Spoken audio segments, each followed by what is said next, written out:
Rosella চাতে রয়েছে প্রচুর পরিমাণে অ্যান্টিঅক্সিডেন্ট, অর্থাৎ এটা আমাদেরকে তাৎক্ষণিক একটা এনার্জি ফিল করাবে, আমাদের রিফ্রেশমেন্টটা দূর করবে।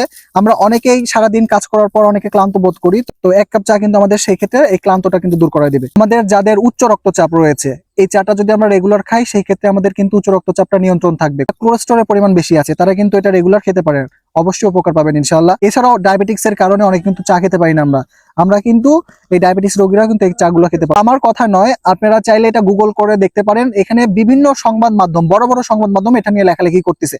শুধু তাদের কথা বিশ্বাস না করে আপনার যেগুলো পার্সোনাল ডাক্তার আছে, অথবা আপনি যখন ট্রিটমেন্টের জন্য ডাক্তারের কাছে যান তখন ডাক্তারের কাছ থেকে অ্যাডভাইস নিয়ে এই চাটা কিন্তু আপনারা খেতে পারেন।